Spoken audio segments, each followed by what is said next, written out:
Assalamualaikum warahmatullahi wabarakatuh and good day everyone. My name is Farhan Adi bin Zamri and I'm from UNGS 2290 section 16.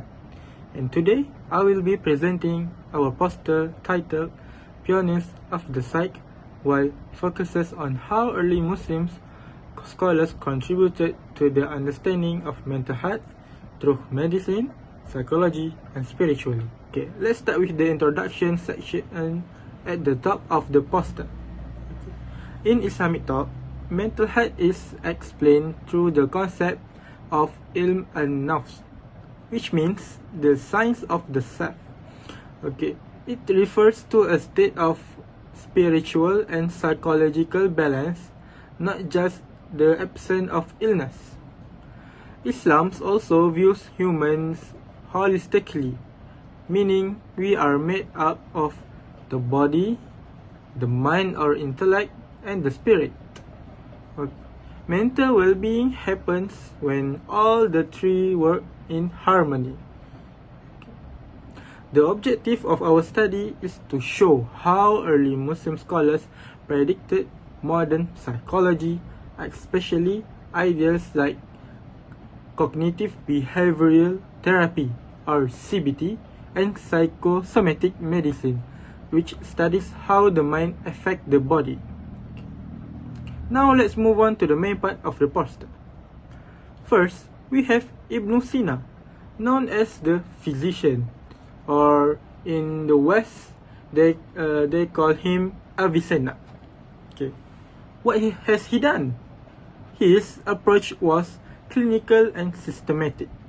He strongly believed that mental illness is a medical condition, not something caused by spirits or superstitions.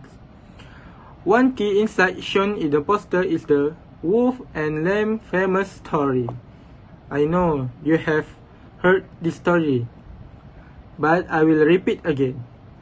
Two lambs were treated the same, but one lamb constantly saw a wolf nearby.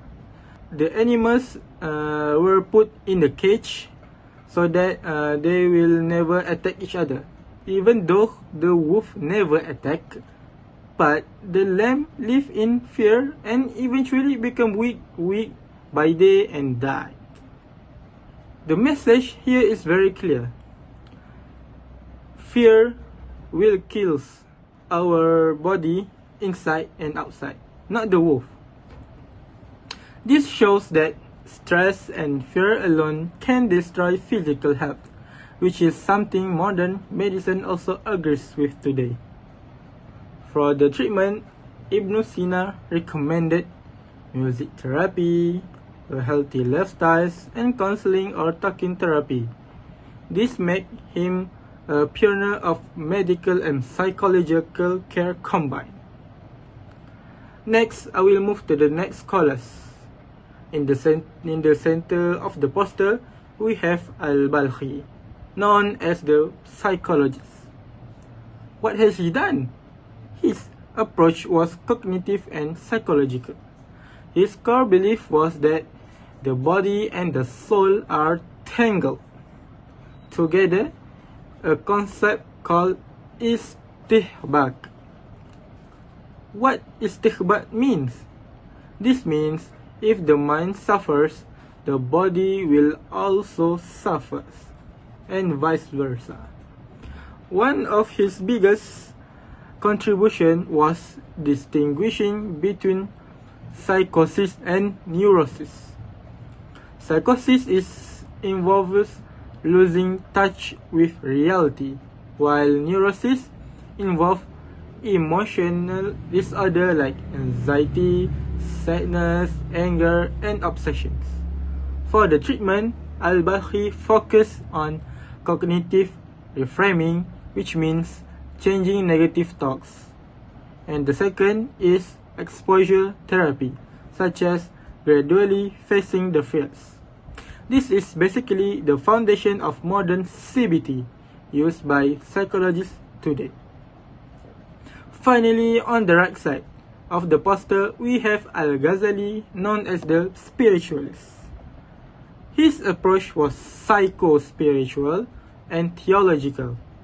He believed mental health is a state of spiritual equilibrium.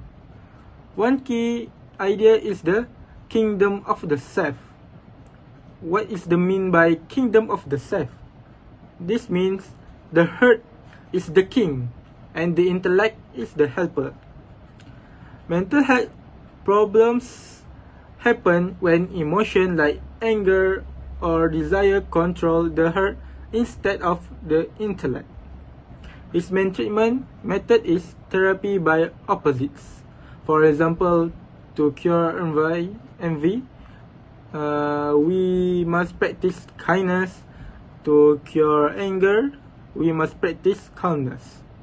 By doing the opposite action, the heart will slowly becomes balanced again. Moving to the bottom left of the poster.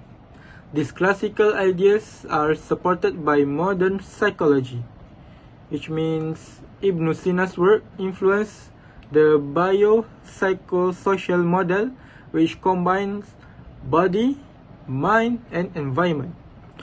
Al-Balkhi ideas form the foundation of early CBT, and modern studies like the KITA module 2024 show that Al-Ghazali methods improve mental health.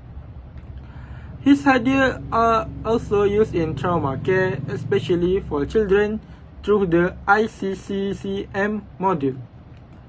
This proves these scholars were not only philosophers but also practical thinkers. To conclude, this poster shows that mental health in Islam is holistic. The most effective treatment combine medical care, psychological therapy, and spiritual guidance. Community also should promote healthy lifestyles, strong family ties, faith practice that bring peace to the heart.